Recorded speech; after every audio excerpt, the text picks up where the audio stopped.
Astaghfirullah. Bismillahirrahmanirrahim. Assalamualaikum warahmatullahi wabarakatuh.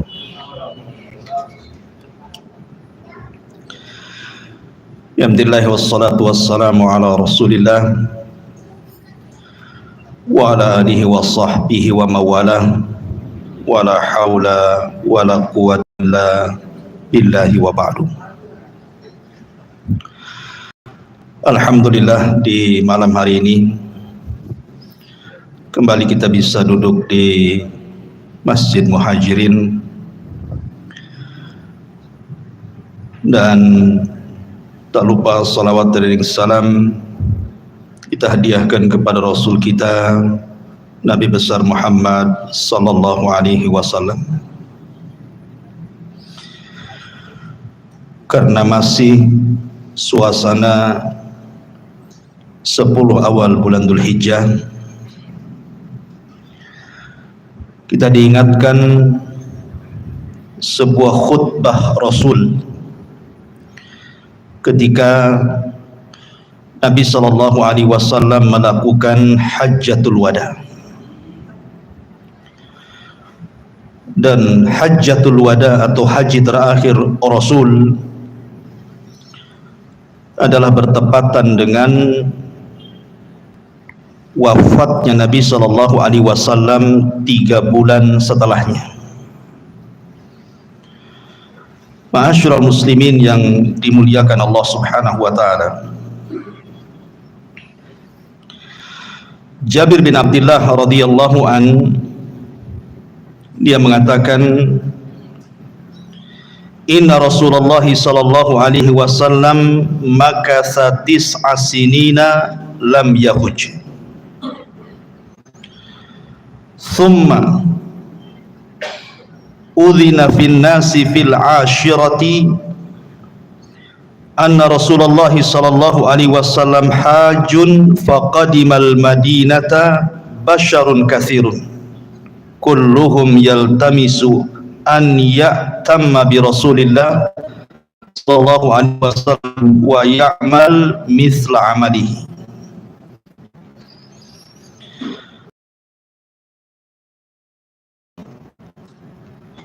Nabi sallallahu sudah 9 tahun tinggal di kota Madinah dan dia belum haji. Kemudian diizinkan pada tahun ke-10-nya. Maka Nabi SAW pun haji. Maka diikuti oleh manusia yang banyak, dalam sirah sampai 100.000 yang mengikuti haji Nabi SAW. Semuanya ingin ikut haji bersama Rasul. Ketika Nabi SAW bergerak dari Madinah menuju Mekah, kemudian Nabi SAW sampai di miqatnya, tempat pengambilan ihram yang disebut dengan Dzul Hulaifah,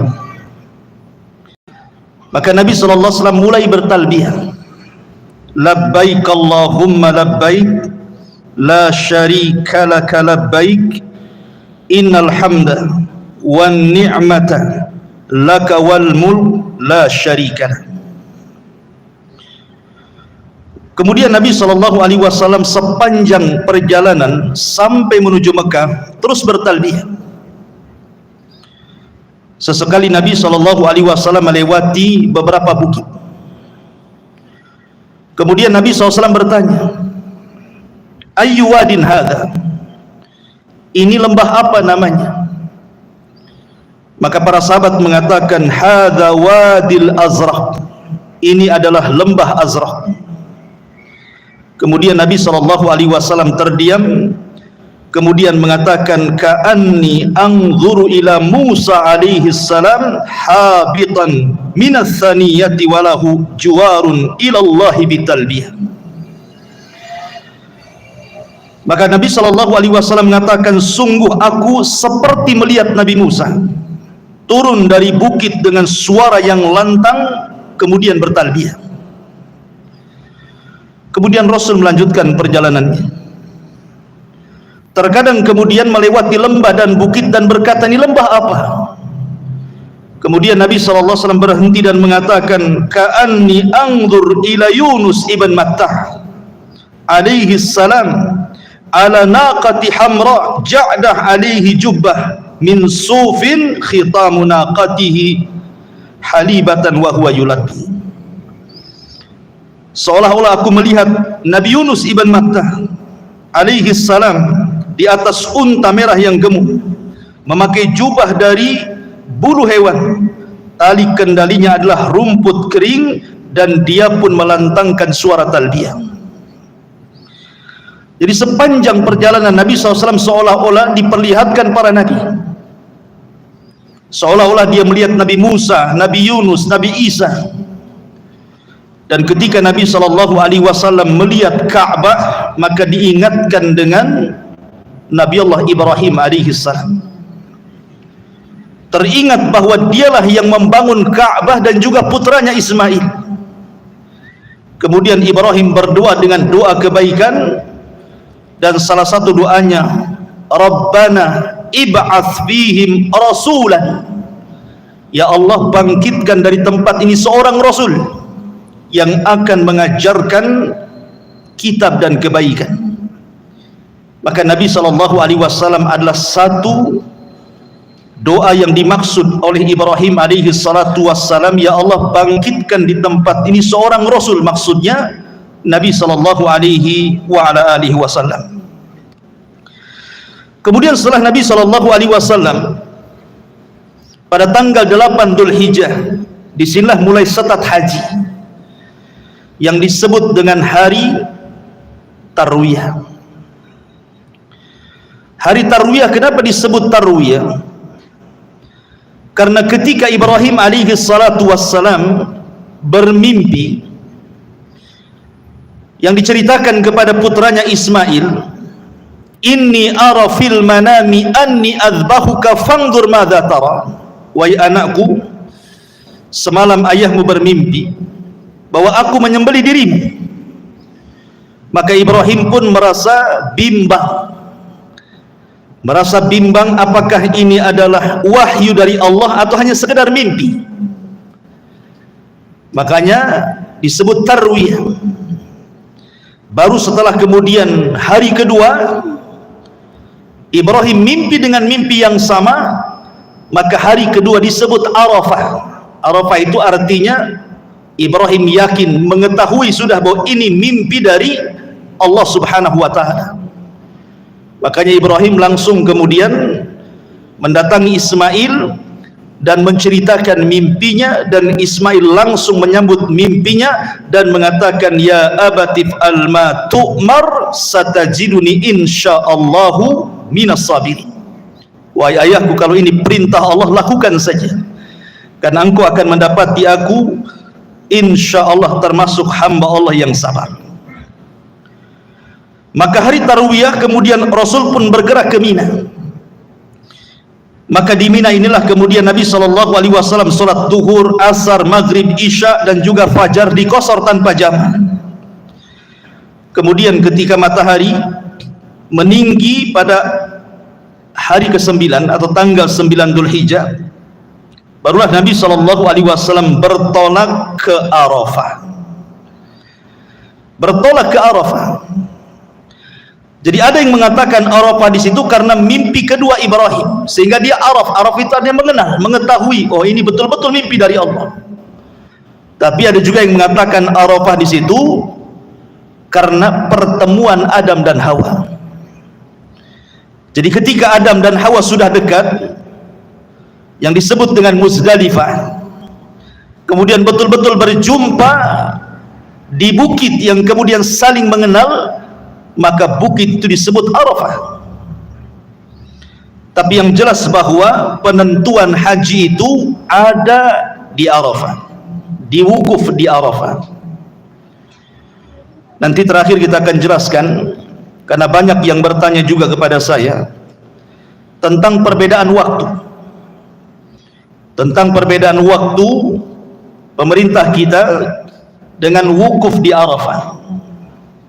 Bagaimana nanti hukumnya? Apakah kita tetap melihat wukuf di Arafah kemudian kita puasa dengan melihat wukuf, ataukah kita tetap harus mengikuti pemerintah?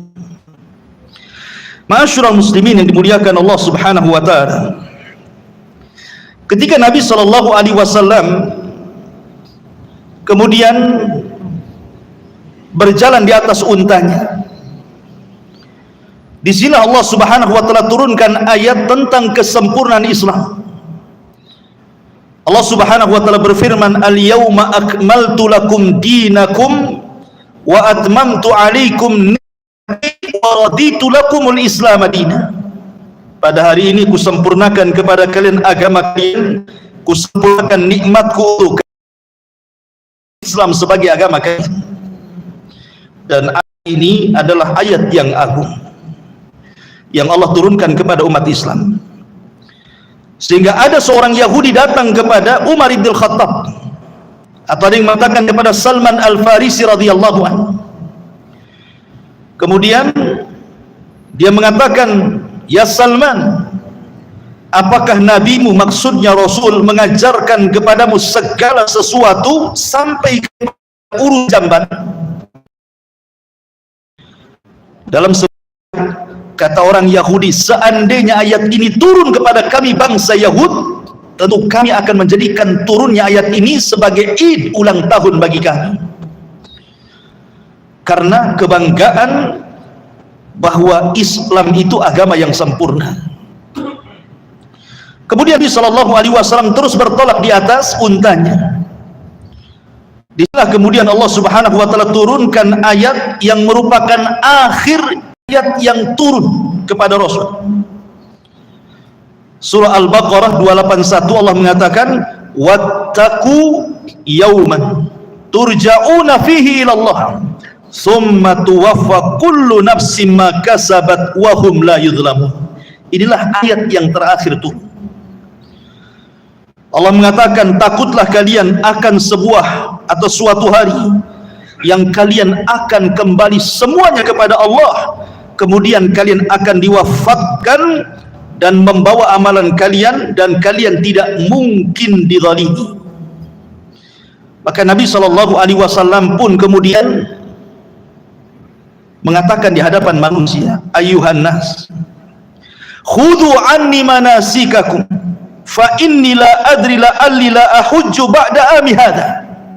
Kata Rasul, "Wahai manusia, ambillah dariku manasik-manasik haji kalian, karena boleh jadi," kata Rasul, "ini haji terakhirku pada tahun ini dan kalian tidak mungkin menjumpai diriku lagi." Sebab itulah kenapa haji ini disebut Hajjatul Wada, haji perpisahan. Karena Rasul yang mengatakan, boleh jadi ini haji terakhirku, boleh jadi ini tahun terakhirku, kalian tidak mungkin berjumpa dengan aku lagi. Makanya khutbahnya juga disebut khutbah Hajjatul Wada, khutbah perpisahan Rasul dengan para sahabat Nabi sallallahu alaihi wasallam. Kemudian Nabi sallallahu alaihi wasallam mengatakan, "Ayyu syahrin hadha?" Tahukah kalian bulan apa ini? Maka sahabat mengatakan, "Allah wa rasuluhu alam." Allah dan Rasulnya yang tahu. Kemudian sahabat mengira bahwa Rasul akan mengganti nama bulan ini. Kemudian Rasul menjawab, "Bukankah ini Dzulhijjah?" Maka sahabat mengatakan, "Tentu." Kemudian Rasul mengatakan, "Fa ayyu baladin hadza?" Tahukah kamu negeri apa ini? Semua sahabat terdiam dan mengatakan Allah dan Rasulnya yang tahu. Sahabat mengira Rasul akan mengganti nama Mekah. Tapi Rasul mengatakan, "Bukankah ini Baladul Haram, negeri Mekah?" Sahabat mengatakan, "Ya." Kemudian Rasul mengatakan, "Fa ayyu yaumin hadza?" Tahukah kamu hari apa ini? Sahabat terdiam hanya mengatakan Allah dan Rasulnya yang tahu. Sahabat mengira bahwa Rasul akan mengganti hari Jumat, nama hari Jumat, tetapi Rasul mengatakan, "Bukankah ini Yaumun Nahari?" Karena bertepatan dengan hari Jumat ketika itu. "Bukankah ini adalah hari Jumat, Yaumun Nahari, hari penyembelihan kurban?" Maka sahabat mengatakan, "Kulna bala," tentu wahai Rasul. Maka Nabi sallallahu alaihi wasallam sebagaimana diceritakan oleh Imam Ibnu Ishaq, seorang pakar sejarah, mulailah Nabi sallallahu alaihi wasallam berceramah di hadapan manusia di padang Arafah. Innal hamdalillah nahmaduhu wa nasta'inuhu wa nastaghfiruh wa na'udzu billahi min syururi anfusina wa sayyiati a'malina. Man yahdihillahu fala mudhillalah wa man yudlil fala hadiyalah. Asyhadu an la ilaha illallah wahdahu la syarikalah wa asyhadu anna Muhammadan abduhu wa rasuluh. Ini disebut dengan khutbatul hajah namanya. Khutbatul hajah. Rasul kalau berceramah biasanya kebanyakan menggunakan muqaddimah seperti ini. Amma ba'du, usikum ibadallah bitaqwallah wa ahussukum ala ta'atihi wa astabtihu billadhi huwa khair. Saya berwasiat kepada kalian wahai hamba Allah agar kalian bertakwa kepada Allah, dan aku sarankan kepada kalian agar terus di atas ketaatan kepada Allah, dan aku buka kepada kalian dengan pembukaan terbaik. Kemudian mulai Nabi SAW berkhutbah di sini. Apa isi khutbahnya? Perhatikan. Ayyuhan nas, isma'u minni ubayyinu lakum fa inni la adri la'alli la alqakum ba'da ami hadha fi mawqifi hadha abada. Wahai manusia, saya akan terangkan kepada kalian beberapa poin, dan saya tidak tahu apakah selepas tahun ini saya akan berjumpa lagi dengan kalian, apakah setelah saya berdiri di depan kalian akan berjumpa kembali dengan kalian. Saya tidak tahu.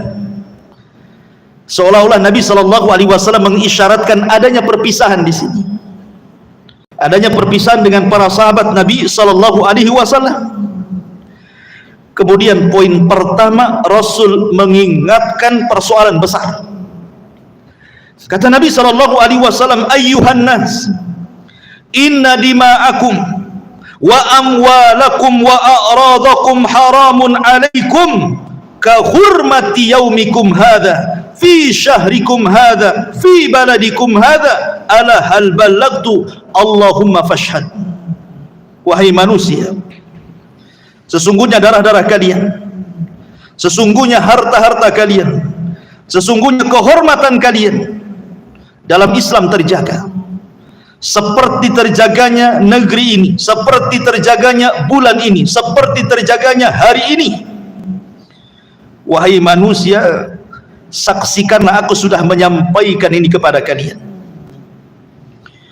Nabi SAW memulai dengan kata-kata persoalan darah, persoalan harta, dan persoalan kehormatan, karena ini yang banyak terjadi. Lihat hari ini pertumpahan darah, persis seperti yang disabdakan Nabi SAW, al-qatil la yadri fima qatal wal maqtul la yadri fima qutil.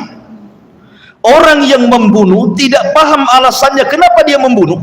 Orang yang dibunuh lebih bingung lagi kenapa dia bisa dibunuh. Karena dalam Islam itu soal darah itu sudah ada aturannya. Kalau dia membunuh, qisas, atau dia berzina dan dia muhsan, dirajam. Ma'asyiral muslimin yang dimuliakan Allah Azza wa Jalla. Jadi Nabi SAW mengingatkan soal darah karena Rasul tahu bahwa sepeninggalnya persoalan darah itu akan diremehkan. Dan betul hari ini kita lihat, gara-gara soal sepele saja darah bisa tercecer, nyawa bisa tercabut. Makanya Rasul ingatkan tuh soal darah. Kemudian soal harta, persis seperti yang disabdakan Nabi SAW, sayati alaikum zaman la yubalil mar'u bima akhadal man. Akan datang zamannya, kata Rasul, di mana orang tidak peduli dengan cara mengambil harta, apakah dengan halal, apakah dengan haram. Dan sekarang sudah kelihatan, yang penting dapat harta tanpa peduli halal haram. Kemudian Rasul mengingatkan soal kehormatan, karena soal kehormatan itu paling banyak dirobek kaum muslimin. Orang mudah mencaci, memaki, menggibah, namimah, dan begitu seterusnya. Maka Rasul mengingatkan persoalan-persoalan kezaliman sehari-hari yang akan dilakukan kaum muslimin. Ingat bahwa darah kalian, harta kalian, kehormatan kalian terjaga dalam Islam. Tidak boleh ditumpahkan darahnya, tidak boleh diambil hartanya, tidak boleh dirobek kehormatannya. Ini khutbah yang luar biasa. Kemudian kata Nabi SAW, "Faman kanat indahu amanatun falyu'addiha ila man i'tamanahu 'alaiha." Barang siapa yang diserahi amanah, tunaikanlah amanah itu kepada orang yang berhak menerima amanah itu. Karena persoalan amanah ini sejak zaman dulu sangat langka, apalagi di zaman sekarang. Orang yang dititipi harta tidak amanah, orang yang dititipi jabatan tidak amanah, orang yang dititipi keluarga tidak ada amanah, orang yang dititipi anak pun tidak amanah. Jadi ini mencakup semua aspek kehidupan manusia soal amanah ini. Makanya Nabi SAW mengingatkan soal amanah. Badan kita sendiri amanah dari Allah sebenarnya. Terkadang kita tidak bisa menjaga mata kita untuk memandang yang haram, telinga kita mendengar yang haram, lisan kita berucap dengan yang haram. Kita sendiri loh, badan kita tidak bisa kita ini menjaga amanah Allah. Makanya Rasul ingatkan soal amanah. Kemudian Nabi SAW mengatakan, "Wa inna kulla riba mawdu'un walakin lakum ru'usu amwalikum la tadlimuna wa la tudlamun. Qadallahu annahu la riba wa inna riba Abbas ibni Abdul Muttalib mawdu'un kulluhu." Bahwa semua riba dalam Islam sudah tidak berlaku, tetapi kamu berhak menerima kembali modalmu. Janganlah kamu berbuat aniaya terhadap orang lain, dan jangan pula kamu teraniaya. Allah telah menentukan bahwa tidak boleh lagi ada riba, dan bahwa riba Abbas ibn Abdul Muttalib semua sudah tidak berlaku dengan kedatanganku. Rasul mulai dari keluarganya, karena di zaman jahiliyah itu ada yang disebut dengan riba nasyiyah. Kalau anda meminjam uang 100.000, maka dikembalikan 100.000 20 itu ribanya.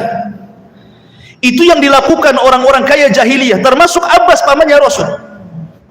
Jadi kalau ada orang-orang yang hendak berniaga ke Yaman atau ke Syam, kemudian berhutang kepada Abbas sekian dinar, maka Abbas akan menambah tambahannya saat dia memulangkan kembali hutangnya.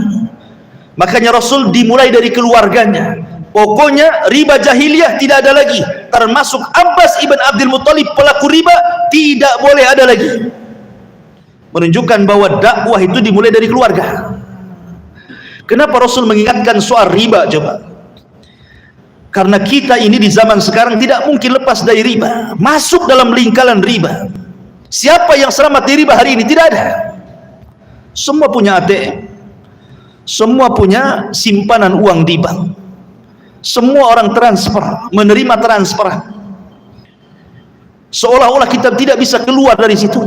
Padahal Nabi SAW sudah mengingatkan soal riba ini, karena riba ini persoalan berat, termasuk dosa besar. Dimimpikan Nabi SAW dalam mimpinya ketika melihat azab kubur. Dia melihat ada seseorang yang berenang di air darah, kemudian tidak bisa ke pinggir karena pinggir diberikan batu yang besar, kemudian dimasukkan sehingga dia kepayahan berenang di tengah darah itu. Makanya Rasul ingatkan soal riba. Kemudian Nabi SAW mengingatkan soal dendam kesumat. Wa anna kulla damin kana fil jahiliyati mawdu'un wa inna awwala dimaikum adau di dam ibni Rabi'an Harith ibn Muttalib kana mustardan fi Bani Laithin faqatalathu Hudailun huwa awwal ma abda'u bihi min dima'il jahiliyah. Rasul ingat setiap dendam kesumat.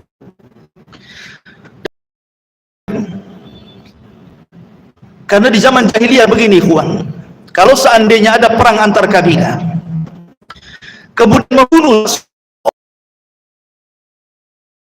dia harus bersedekah, dan tidak bukan orang yang membunuh, yang jelas dia kabilah sana. Tapi dalam Islam dihapuskan karena yang dibunuh hanya yang membunuh, yang disebut dendam. Makanya kemudian dalam hal ini Rasul mengingatkan soal dendam kesumat ini. Ingatlah bahwa persoalan dendam, persoalan darah di zaman itu hapuskan, dan darah yang pertama kali kuletakkan darahnya, maka yang pertama kuletakkan darah dia. Dan masalah dendam ini di masyarakat luar biasa. Gara-gara dendam orang bisa membunuh kan. Terkadang yang salah anaknya dibunuh orang tuanya, yang salah orang tua dibunuh anaknya, yang salah satu orang dibunuh pula rame-rame. Dan begitulah dalam Islam, semua dihilangkan dalam khutbah ini. Kemudian Nabi SAW mengingatkan, amma ba'du ayyuhan nas, fa inna syaitana qad ya'isa min an yu'bada bi ardikum hadhihi abada, walakinnahu in yuta'a fima siwa dhalik faqad radiya bihi mimma tahkiruna min a'malikum dharuhu ala dinikum. Kata Nabi SAW, wahai manusia, nafsu setan yang minta untuk disembah di negeri ini sudah tidak bisa lagi. Setan sudah putus asa untuk minta disembah. Akan tetapi kata Rasul, kalau kamu turutkan dia walaupun dalam hal-hal yang kamu anggap remeh, yang berarti merendahkan segala amal perbuatanmu, niscaya syaitan akan senang. Oleh karena itulah jagalah agama kalian dengan cara yang baik. Maksudnya begini, syaitan itu mungkin bagi orang-orang yang sering ke majelis ilmu, menjaga sholat 5 waktu, menyuruh antum untuk menyembah dia susah. Artinya dalam seperti mamanya menyembah berhala, menyembah patung dan yang lainnya mungkin susah orang kalau sudah bertauhid. Tapi syaitan akan mencari celah untuk menghancurkan amal kita. Dimasukkanlah amal kita dengan riya, dimasukkanlah amal kita dengan sum'ah, dengan takabur, meremehkan perkara-perkara kecil. Ini sunnah saja, nggak apa-apa, nggak diamalkan, dan begitu seterusnya. Setan akan mengambil celah ini. Dalam riwayat, walakin bitahrisi bainakum, tetapi setan berusaha untuk membuat kalian bergaduh, bertengkar, berikhtilaf. Terkadang ada satu masjid bermasalah antar pengurus, satu yayasan bermasalah antar pengurus, satu pesantren, satu organisasi, satu ormas, satu partai. Setan berusaha untuk ke situ. Ma'asyiral muslimin yang dimuliakan Allah Subhanahu wa taala. Kemudian Rasul sallallahu alaihi wasallam mengingatkan lagi tentang kemuliaan bulan Hurum. Kata Nabi sallallahu alaihi wasallam, ayyuhan nas, innaman nasi'u ziyadatun fil kufri yudhallu bihi alladhina kafaru yuhillunahu aman wa yuharrimunahu aman liyuwati'u iddata ma harramallah fayuhillu ma harramallah wa yuharrimu ma ahallallah wa inna zamana qad istadara alaikum kahayati yawma khalaqas samawati wal ard inna iddatash syuhuri indallahi 12 syahran minha arba'atul hurum salasatun mutawaliyatun dzulqa'dati wa dzulhijjati wal muharram war rajabul mudhar bainal jumada wa sya'ban. Kata Nabi sallallahu alaihi wasallam, wahai manusia, menunda-nunda berlakunya larangan bulan suci berarti memperbesar kekufuran. Dengan itu orang-orang kafir tersesat. Pada satu tahun mereka melanggar dan pada tahun berikutnya mereka mensucikan untuk disesuaikan dengan jumlah yang sesuai telah disucikan Allah. Kemudian mereka menghalalkan apa yang sudah diharamkan Allah atau mengharamkan apa yang dihalalkan Allah Azza wa Jalla. Zaman itu berputar.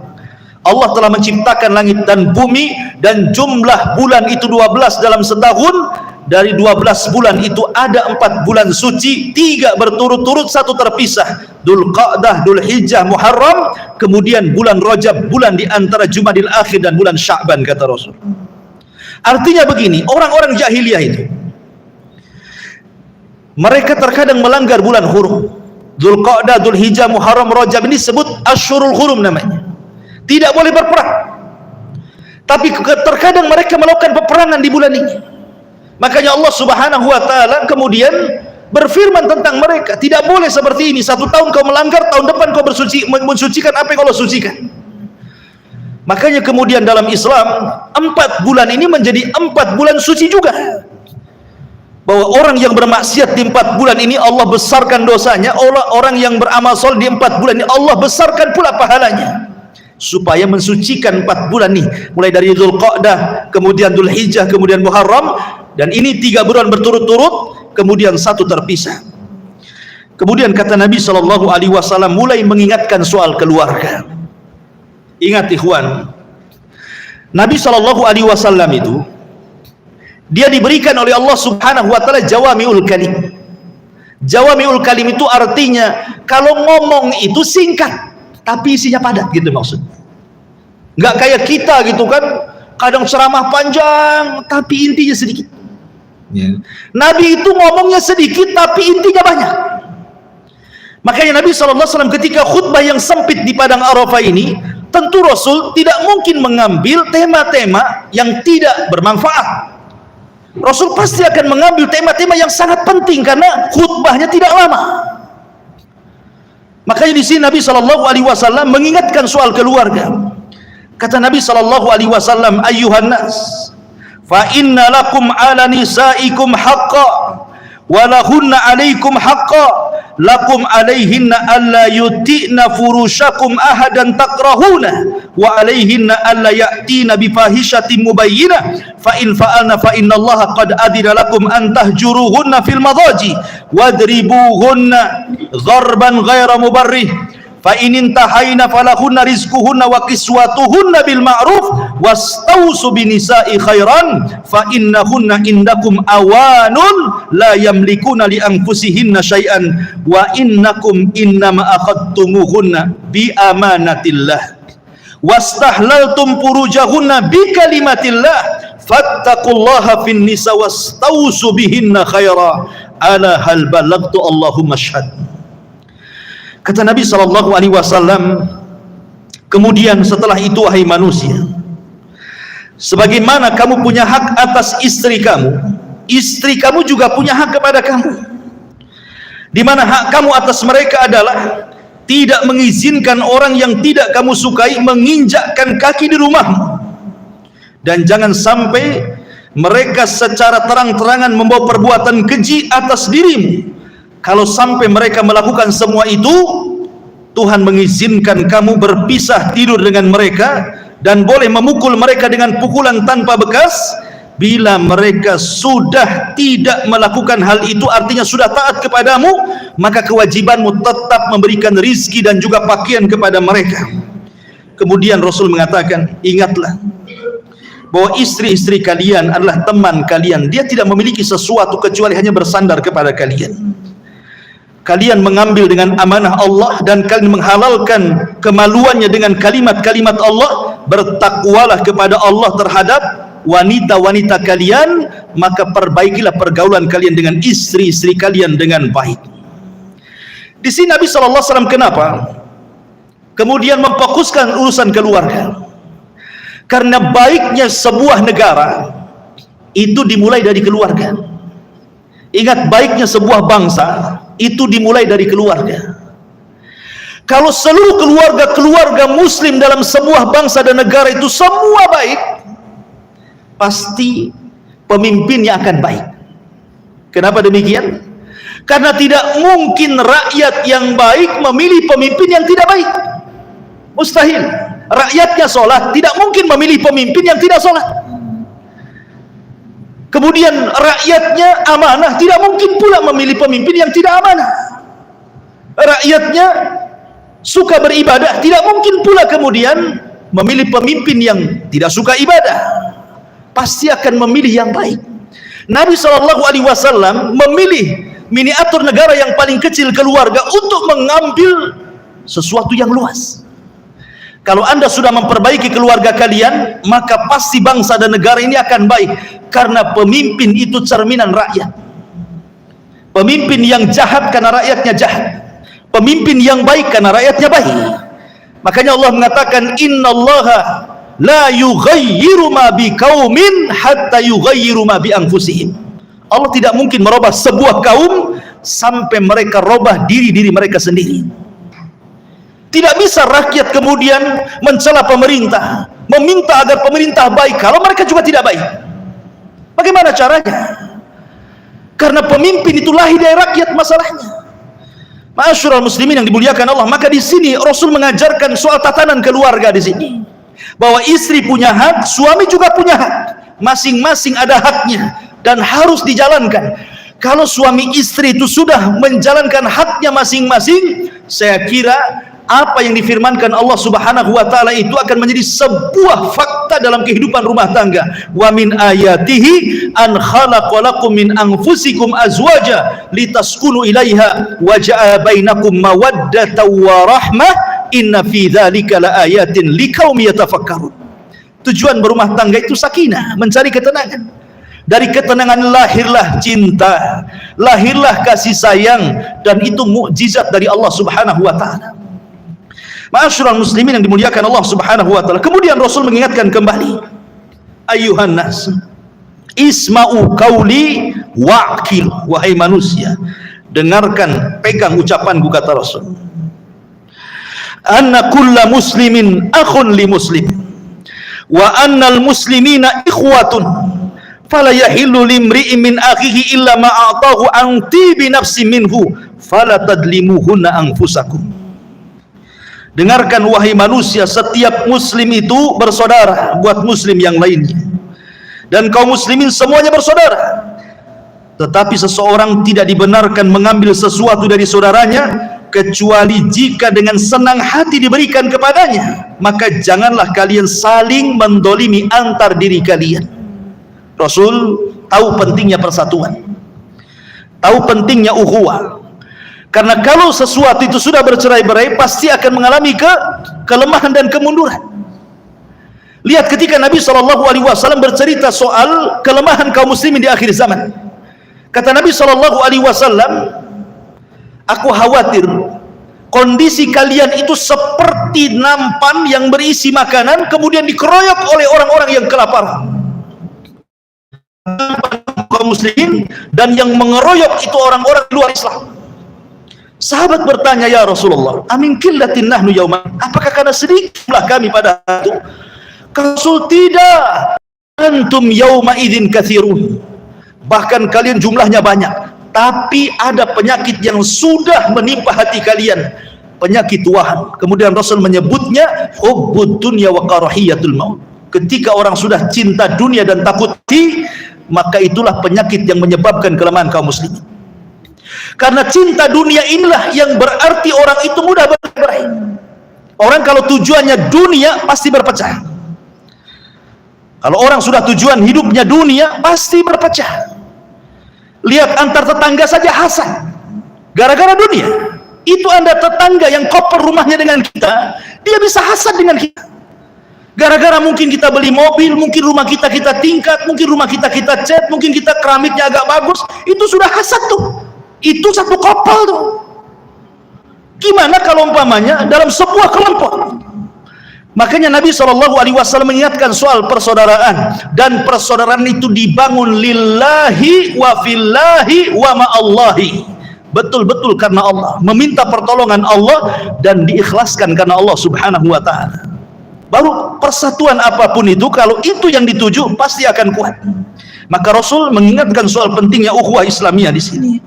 Kemudian Nabi SAW mengatakan, fala tarji'u ba'di kafira yad'u ba'dukum riqaba ba'din fa inni qad taraktu fikum ma akhadtum bihi lan tadillu abada kitab Allah wa sunnati. Kata Nabi SAW, ingat, jangan sampai sepeninggalku kalian kemudian jadi kafir, menyerang sebagian kalian kepada sebagian yang lainnya. Ingat, aku tinggalkan kepada kalian dua pusaka, dan kalau kalian pegang tidak sesat selama. Kemudian Rasul mengatakan, kitab Allah Al-Quran dan sunnah Nabi SAW. Yang bisa menyelamatkan orang dari kesyirikan dan kekufuran hanya kembali kepada Al-Quran dan sunnah. Kalau tidak kembali kepada Al-Quran sunnah, sesat kalian. Itu makna Nabi sabda Nabi SAW. Kemudian Nabi mengingatkan soal urusan waris. Kata Nabi SAW, ayyuhan nas innallaha qad qasama likulli warisin nasibah minal miras wala yajuzu liwarisin wasa wala yajuju wasiyatun fi akthar min thuluthin wal waladu lil firas walil akhiril hajar. Kata Rasul, ingat, Allah sudah membagi bagian-bagian warisan itu. Dalam surah Nisa kan sudah dibagi warisan si fulan dapat sekian, si fulan dapat sekian, dan tidak ada wasiat bagi ahli. Maksudnya seperti apa? Umpamanya ada orang tua punya anak 5, yang baik sama orang tuanya cuma 1, yang 4 ini kurang ajar semuanya. Akhirnya karena kebaikannya anak ini sudah merawat orang tuanya, kata orang tuanya, nak, karena engkau yang merawatku, rumah ini kau kasih kamu, yang lain gak saya kasih. Wasiat. Dalam Islam tidak ada wasiat seperti ini. Tidak ada wasiat seperti ini dalam Islam. Kenapa? Karena kalau seorang anak berbuat baik kepada orang tua, itu urusan pahala dia dengan Allah, bukan urusan rumah. Rugi dia kalau dapat rumah tapi meninggalkan surga. Karena ketika kemudian dia merasa punya wasiat dari orang tuanya, karena merasa dia merawat ibundanya, mendolimi ahli waris yang lainnya. Soal dia merawat orang tuanya, soal dia dengan Allah, dia dapat pahala besar. Karena birrul walidain itu adalah amalan tertinggi setelah tauhid. Harusnya dia meminta balasan kepada Allah. Itu namanya wasiat. Tidak boleh dalam Islam wasiat itu, karena wasiat itu hanya berlaku kepada orang yang di luar ahli waris. Umpamanya punya anak angkat, dia berwasiat kepada anak angkatnya. Anak angkat bukan ahli waris, boleh diwasiati. Itu pun tidak lebih dari 1/3 kata Rasul. Paling banyak 1/3 harta. Ya. Karena kan terkadang seseorang mengambil anak angkat, rupanya anak angkat jauh lebih baik dibandingkan anak-anak sendiri, sehingga orang ingin memberikan sesuatu tapi tidak bisa karena dia bukan ahli waris. Maka dengan cara wasiat, tetapi itu pun tidak lebih daripada 1/3 harta. Itu maksudnya di sini. Kata Nabi SAW kemudian, wal waladu lil firas walil akhiril hajar. Artinya kalau seandainya, naudzubillah, kalau ada orang berzina kemudian punya anak, maka anak ini adalah anak yang suami, kemudian qadarullah istrinya berzina dengan orang lain. Suami istri berzina dengan orang lain, kemudian dari perzinahan ini hamil. Tidak tahu ini siapa yang menghamili kan? Apakah dia hamil dengan suami yang pertama? Kan masih terikat perkawinan nih. Tahu-tahu qadarullah istrinya berzina. Ya. Kemudian hamilnya ini nggak jelas. Apakah dihamili oleh laki-laki yang menzinahinya atau dihamili dengan suami sahnya? Kan tidak jelas tuh. Maka kalau memang tidak terjadi mula'anah di sini, maka bayi itu masih tetap bayi yang suami sahnya, bukan pezinanya, kecuali ada bukti DNA atau apa gitu kan, yang membuktikan bahwa dia laki-laki yang menzinahinya. Kemudian kata Nabi Shallallahu Alaihi Wasallam, manidda ila ghairi abihi aw tawalla ghaira mawalihi fa alaihi la'natullahi wal malaikah wan nasi ajmain la yaqbalullahu minhu sarfan wala adl. Kata Nabi Shallallahu Alaihi Wasallam, tidak boleh orang itu bernasab kepada yang bukan bapaknya. Seorang bukan keturunan Nabi, ngaku pula keturunan Nabi. Itu namanya menasabkan kepada yang bukan nasabnya. Itulah maksudnya. Atau seorang budak yang menasabkan kepada yang bukan tuannya, maka Rasul mengatakan, maka dia mendapatkan laknat Allah, laknat malaikatnya, tidak diterima amalan wajib dan sunnahnya. Hati-hati soal nasab ini. Jangan sembarang orang mengaku saya turunan ini, turunan itu, kalau tidak ada bukti, gitu maksudnya. Karena tidak boleh dalam Islam itu menasabkan kepada yang bukan nasabnya. Di zaman Rasul aja punya anak angkat namanya Zaid.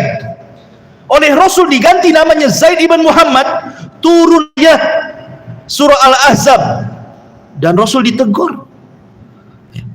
Allah mengatakan, ma ja'alallahu adiya'akumna, aku tidak boleh bapak angkat menasabkan anak angkat kepada bapak angkatnya. Nasabkan dia kepada bapak benernya. Karena ada orang tua angkat, saking sayangnya dengan anak itu karena diambil dari bayi, dinasabkan pula kepada bapak angkatnya. Berikan kepada bapak yang memang anak orang itu, bapak orang itu, kecuali kalau tidak diketahui, maka cukup dinasabkan dengan kalimat Abdullah, hamba Allah, selesai. Ya. Ma'asyiral muslimin yang dimuliakan Allah Subhanahu wa taala. Kemudian Nabi SAW setelah banyak memberikan nasihat, terakhir Rasul mengatakan, wa antum tus'aluna anni fama antum qailun. Kalian akan ditanya soal diriku, kira-kira apa yang kalian jawab? Kemudian mereka mengatakan, nashhadu annaka qad balagh wa addait wa nasah. Faqala bi isbihi yarfa'uha ila as-sama'. Allahumma shahad, Allahumma shahad, Allahumma shahad, Allahumma inni qad balagh. Kemudian Rasul mengatakan, kalian akan ditanya di hadapan Allah tentang diriku, sudahkah aku menyampaikan syariatku kepada kalian, syariat Allah kepada kalian? Maka sahabat mengatakan, ya, kami bersaksi engkau sudah menyampaikannya, engkau sudah memberikan nasihat kepada kami, engkau sudah menyampaikan semuanya. Maka Rasulullah SAW langsung telunjuknya mengarah ke langit dan mengatakan, ya Allah, saksikan bahwa aku telah menyampaikan semuanya, tidak ada yang kutup-tutupi, semua wahyu sudah kusampaikan kepada umatku. Ma'asyiral muslimin yang dimuliakan Allah Subhanahu wa taala. Setelah Nabi SAW, dan ini adalah inti poin daripada khutbatul hajat fil wada, khutbah hajat ketika haji wada. Kemudian setelah itu Nabi SAW pulang. Setelah hajatul wada, Nabi SAW bertolak dari Mekah menuju Madinah. Disinilah Nabi SAW mulai terasa sakit-sakitan. Karena ingat bahwa dari hajatul wada ke wafatnya Nabi SAW itu hanya 3 bulan. Habis itu Rasul meninggal. Jadi ketika Nabi SAW kemudian pulang dari hajatul wada, kemudian 9 hari sebelum wafatnya Nabi SAW terasa amat sangat berat, sakit parah, tidak bisa bangun. Tapi Nabi SAW berusaha memaksakan diri untuk berziarah kepada kuburan syuhada Uhud. Maka dipapahnya Nabi SAW menuju Uhud. Ketika sampai di Uhud, Nabi SAW mengucapkan salam kepada mereka. Assalamu alaikum ya syuhada Uhud, antum sabiqun wa inna insyaallah bikumul lahiqun, wa inna insyaallah bikumul lahiqun. Kata Nabi SAW, keselamatan bagi kalian wahai syuhada Uhud. Kalian sudah mendahului kami, tapi kami juga akan menyusul kalian. Kami juga akan menyusul kalian. Seolah-olah Nabi SAW ingin mengingatkan para sahabat yang ikut bersama Rasul ziarah kuburan Uhud itu.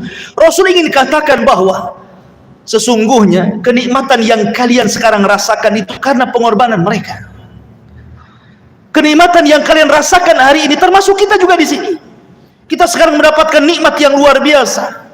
Kita bisa mengamalkan Islam. Antum bisa hadir di majelis ilmu, antum bisa salat dengan tenang, mencari nafkah dengan enak, mendapatkan dia Islam. Seolah-olah Rasul ingin mengatakan itu semua perjuangan mereka, para syuhada Uhud itu. Makanya Rasul ingin menggiring manusia, itulah pengorbanan para sahabat dan pengorbanan Nabi SAW sehingga agama sampai kepada kita. Namun disayangkan setelah 14 abad berlalu, ternyata ada orang yang tidak tahu bersyukur akan kebaikan Rasul dan para sahabat. Di antara mereka ada yang mencaci maki sahabat, di antara mereka yang mencaci maki Nabi SAW, sementara dia seorang muslim. Ingat bahwa Islam sampai kepada kita ini dengan perjuangan. Bukan dengan mudah mereka sampaikan Islam kepada kita, dengan darah mereka, dengan waktu mereka. Kok aneh setelah 14 abad yang kemudian berlalu, kok ada orang yang berani mencela Abu Bakar, Umar, Utsman. Makanya Rasul jauh-jauh hari sudah mengatakan, la tasubbu ashabi, jangan kalian cela sahabatku. Karena kalau sekali salah seorang di antara kalian berinfak 1 gunung Uhud, kalian tidak mungkin mengimbangi pahala para sahabat walaupun 1 mud atau setengah mud, kata Rasul. Bayangkan. Kemudian setelah itu Nabi SAW mengatakan di hadapan para sahabat, kata Nabi SAW, wadidtu anni laqitu ikhwani, aku rindu ingin berjumpa dengan teman-temanku, kata Rasul. Sahabat heran, Makanya sahabat mengatakan, awalasna ikhwanuka ya Rasulullah. Rasul, kami kan teman-temanmu, sahabat-sahabatmu, kami ini teman-temanmu. Maka Rasul mengatakan, la antum ashabi, bukan, kalian ini sahabatku. Lalu sahabat mengatakan, lalu siapa yang dimaksud anda temanmu wahai Rasul?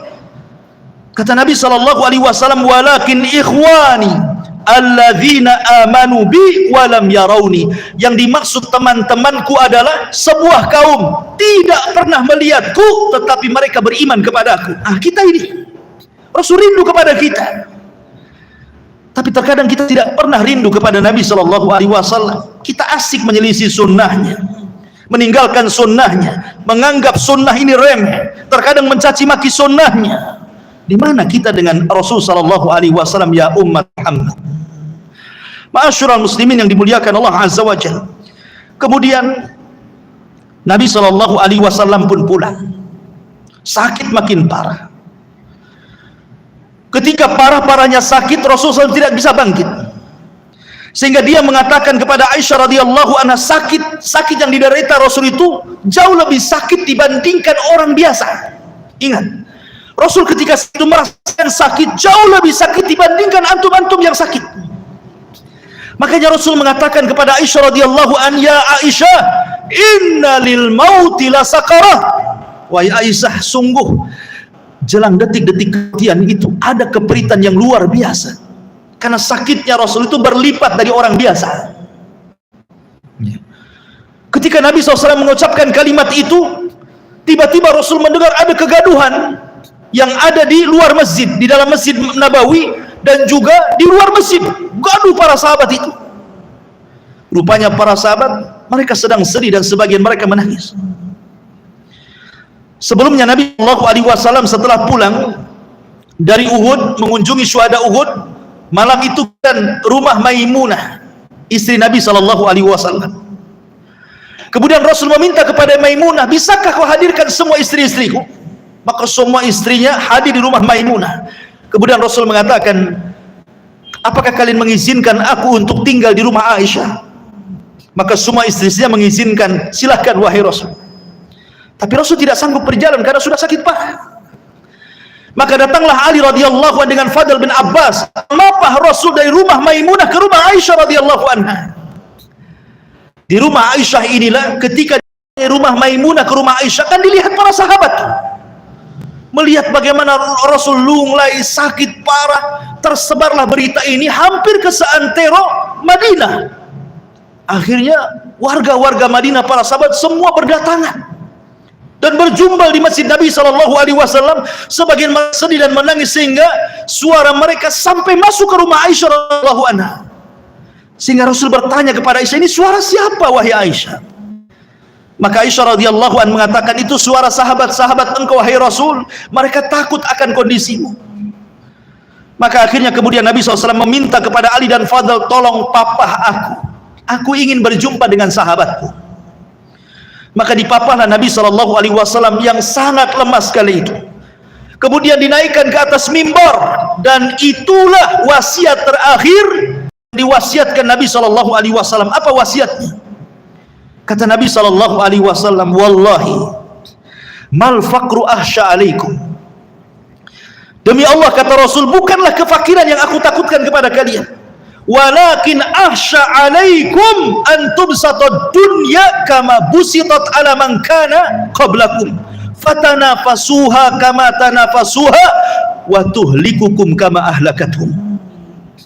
Kemudian kalian berlomba-lomba seperti mereka berlomba-lomba, kemudian kalian binasa seperti mereka binasa.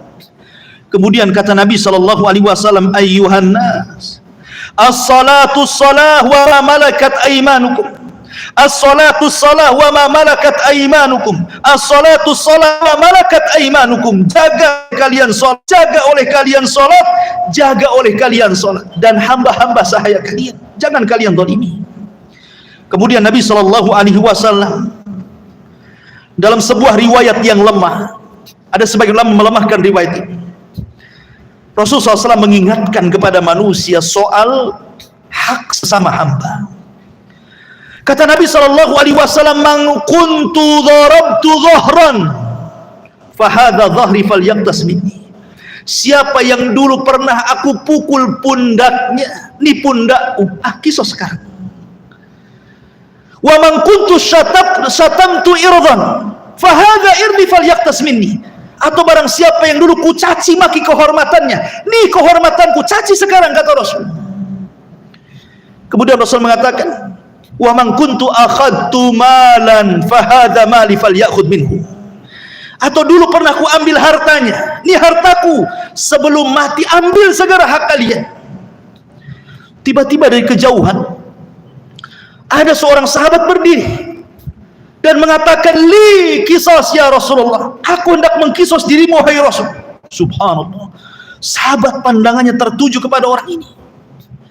Berani-beraninya orang ini dalam kondisi Nabi SAW sedang sakit, tiba-tiba kemudian minta kisos. Maka berilah Ali radhiyallahu dan Abbas dan sahabat yang lain, Rasul serahkan kisos itu kepadaku. Jangan, kalau memang engkau pernah memukul, biar aku yang dipukul, gitu bahasanya. Tiba-tiba dari kejauhan, rupanya yang datang adalah Ukasha ibn Mihsan. Ukasha ibn Mihsan ini adalah orang yang didoakan Rasul dari 70.000 orang yang masuk surga tanpa hisab dan adab. Ketika Ukasha mengatakan, Rasulullah, masukkan aku ke 70.000 orang yang masuk surga tanpa hisab dan adab. Kata Rasul, anta minhum, engkau termasuk mereka. Rupanya orang ini yang berdiri, yang sudah didoakan masuk surga oleh Rasul, berani-beraninya dia berdiri mengatakan, aku punya kisos dengan wahai Rasul. Tiba-tiba Ukasha makin berani kemudian mendekat Rasul, semua sahabat geram. Kemudian Ukasha mengatakan, ya Rasulullah, dulu menghabiskan kami dalam perang, kemudian aku tidak lurus sapnya, tiba-tiba kau mendorong aku dengan tongkat, dan aku ingin kisos soal itu.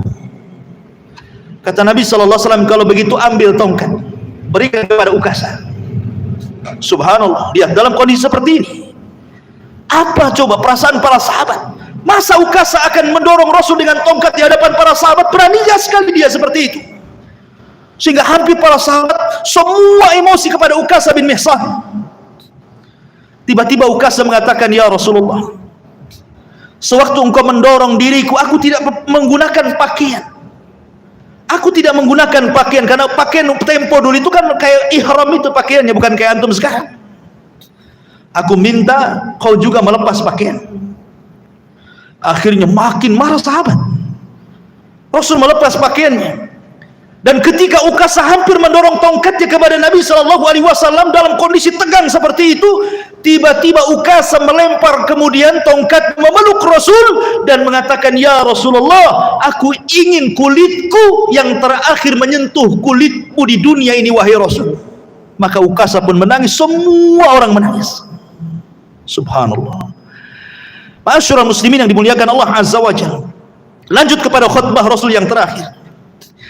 Nabi SAW mengatakan kepada para sahabatnya, Inna allaha khayyara abdan baina fid dunya wa baina indallah.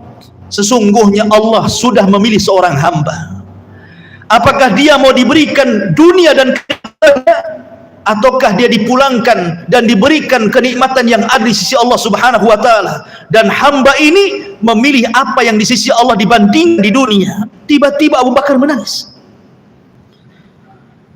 dengan sangat kencang. Kemudian sahabat ketika itu melarang Abu Bakar dan mengatakan, ya Abu Bakrin lima tuqati'u kalaman Nabi. Hei Abu Bakar, kenapa kau memutus ucapan Nabi? Biarkan dia berkhutbah. Abu Bakar paham, kalimat abdan, hamba, dalam teks khutbah Rasul itu bukan siapa-siapa, maksudnya Nabi. Itu yang dipahami Abu Bakar.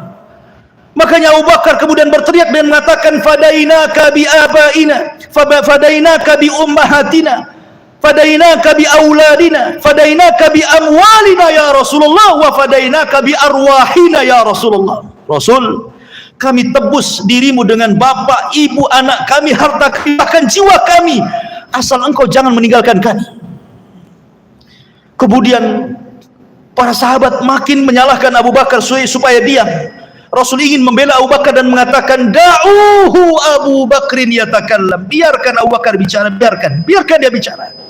Sungguh kalian punya kebaikan kepadaku, tapi sudah kubalas kebaikan kalian. Kecuali Abu Bakar, aku tidak bisa membalas kebaikannya. Hanya Allah yang bisa membalasnya. Semua pintu masjid ini tertutup bagi kalian, kecuali kepada Abu Bakar Siddiq radhiyallahu anhu. Dialah yang telah menginfakkan hartanya dan aku aman dengan hartanya. Maka Nabi SAW kemudian khutbah beberapa khutbah sampai terakhir Rasulullah SAW mengatakan, awakumullah, hafizakumullah, nasarakumullah, sabbatakumullah, yadakumullah. Semoga Allah melindungi kalian, semoga Allah menjaga kalian, menolong kalian, semoga Allah memberikan istiqomah kepada kalian, semoga Allah memberikan kekuatan kepada kalian. Kemudian sebelum Nabi SAW turun dari mimbar, Rasul mengatakan, sampaikan salamku kepada orang-orang sepeninggalku, maksudnya kepada kita. Maka Nabi turun dari mimbar, kemudian masuk ke rumah Aisyah radhiyallahu anha. Kemudian Nabi SAW mulai sakit parah, terkadang pingsan, terkadang sadar. Ketika itu Aisyah radhiyallahu anha melihat Abdurrahman masuk ke rumahnya minta izin, dan di tangannya ada siwak. Rasul ketika itu siuman melihat siwaknya siwaknya Abdurrahman putra Abu Bakar Siddiq radhiyallahu. Aisyah paham karena Rasul sudah bisa ngomong. Aisyah radhiyallahu mengatakan, sini siwakmu hai Abdurrahman. Maka kemudian diambillah siwaknya Abdurrahman, kemudian dikunyah dengan lembutnya oleh Aisyah radhiyallahu anha, kemudian diserahkan kepada Rasul. Itulah Rasul menyiwak terakhir. Aisyah radhiyallahu anha, aku tidak pernah Rasul bersiwak seindah kecuali kala itu. Kemudian Nabi SAW melihat ada suara Jibril yang sedang mengetuk rumahnya.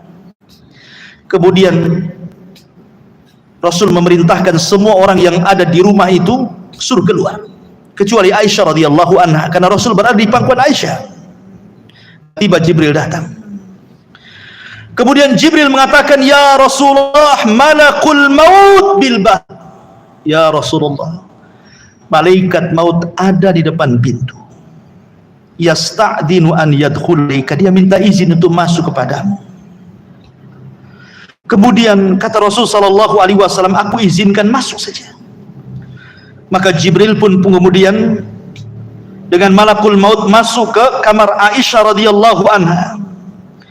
Kemudian dia mengatakan, assalamu alayka ya Rasulullah, kata malaikat maut, keselamatan bagi engkau wahai Rasul. Arsalanillah ukhayyiru, aku diperintahkan Allah untuk memberikan pilihan kepadamu wahai Muhammad, bainal baqa'i fid dunya wa baina antal haqqa billah.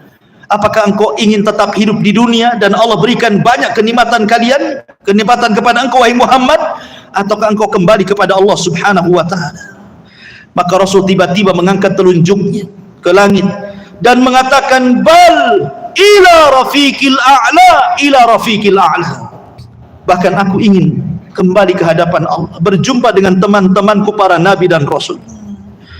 Maka kemudian malaikat maut berada di samping kepala Rasul, kemudian mengatakan, ya ayyatuhar ruhut thayyibah, ruhu Muhammad ibn Abdullah, ukhruji ila ridhan minallahi wa ridwan wa rabbun radin ghaira ghadban. Wahai ruh yang baik, ruhnya Muhammad ibn Abdullah, keluarlah kepada keridhaan Allah, dan engkau akan mendapatkan ridha dari Allah tanpa ada kemurkaan dari Allah Subhanahu wa taala. Maka Rasul mengatakan, la ilaha illallah, la ilaha illallah, wa inna lil mauti lasakarat. Maka Rasul mengucapkan kalimat tauhid, kemudian rohnya dicabut oleh malaikat maut dan kembali kepada Allah Subhanahu wa taala. Ketika Nabi SAW sudah tidak berruh lagi, ruhnya sudah dicabut malakul maut, Aisyah radhiyallahu anha, namanya istri yang paling dicintai Rasul dan mencintai Rasul, bingung harus mengucapkan kalimat apa, sehingga dengan gemetarnya dia mengatakan, mata Rasulullah, mata Rasulullah. Rasul sudah mati, Rasul sudah meninggal. Ketika mendengar teriakan Aisyah radhiyallahu anha bahwa Rasul sudah meninggal, semua sahabat yang ada di Masjid Nabawi semua menangis. Ali radhiyallahu anhu tidak percaya, dia tidak bisa bangkit dari duduknya saking enggak percayanya. Utsman bin Affan seperti anak-anak menoleh ke kiri dan ke kanan. Umar langsung pulang mengambil pedangnya, kemudian mengatakan, siapa yang mengatakan Muhammad sudah mati, ku penggal lehernya. Kecuali Abu Bakar Siddiq radhiyallahu anhu. Datang di Abu Bakar Siddiq radhiyallahu anhu, langsung masuk ke kamar Aisyah, mencium kening Rasul dan mengatakan, tibta anta hayyan wa mayyitan ya Rasulullah, sungguh kondisimu baik-baik ketika engkau hidup ataupun mati wahai Rasul. Kemudian Abu Bakar keluar menenangkan Umar dan mengatakan, ya Umar, diam wahai Umar. Kemudian Umar pun dia mencoba masuk ke kamar Nabi, dipastikan bahwa Rasul sudah meninggal. Setelah Umar memastikan bahwa Rasul sudah meninggal, dia pun menyingkir mencari tempat yang tidak ada orang. Menangislah Umar di situ. Kemudian Rasul naik, Abu Bakar ke atas mimbar mengingatkan para sahabat Nabi SAW dan mengatakan, ayyuhan nas, man kana minkum ya'budu Muhammadan fa inna Muhammadan qad mat, wa kana minkum ya'budullaha fa innallaha hayyun la yamut. Wahai manusia, siapa di antara kalian yang masih menyembah Muhammad, lihat Muhammad sudah mati. Tetapi siapa di antara kalian yang masih menyembah Allah Subhanahu wa taala, Allah zat yang tetap hidup. Kemudian Abu Bakar membacakan sebuah ayat, kata para sahabat, sungguh seolah-olah ayat itu baru. Apa ayatnya? Abu Bakar membacakan, wa ma Muhammadun illa rasulun qad khalat min qablihi rusul, afa immata au qutilan qalabtum ala aqabikum wa man yanqalib ala akibaihi falan yadurullaha syai'a wa sayazillahu syakirin. Tidaklah Muhammad itu melainkan sama dengan rasul-rasul sebelumnya. Apakah kalau dia meninggal atau dia terbunuh dalam peperangan akan kembali murtad? Sungguh siapapun yang kembali murtad dari Islam tidak memadaratkan Allah sedikit pun, karena Allah hanya akan membalas orang-orang yang berbuat baik dan bersyukur kepada Allah Subhanahu wa taala. Ma'asyiral muslimin yang dimuliakan Allah Subhanahu wa taala. Inilah diantara kisah tentang khutbah Nabi sallallahu alaihi wasallam dan juga kisah wafatnya Nabi sallallahu alaihi wasallam. Semoga menjadi ibrah dan mengingatkan kita di bulan ini. Untuk pembahasan terakhir, sebagaimana yang saya janjikan, bahwa terjadi silang hari antara pemerintah dengan Arab Saudi. Apakah kita harus mengikuti Arab Saudi? Karena wukuf itu kan sifatnya nampak orang wukuf. Berarti ketika mereka wukuf, kita puasa di sini. Tapi pemerintah berlain hari dengan pemerintah Saudi. Lalu siapa yang harus kita ikuti? Al-Imam Ibnu Qudamah rahimahullahu ta'ala dalam kitabnya Al-Mughni jilid yang keempat halaman 442 mengatakan, fa amma yaumu Arafah fa huwa al-yaumut tasi' min Dzulhijjah. Adapun hari Arafah adalah hari yang ke-9 dari bulan Dzulhijjah. Sumya bidzalik, disebut nama Arafah li'anna al-wukuf bi Arafah fi, karena ada orang wukuf di Arafah maka disebut hari Arafah ya.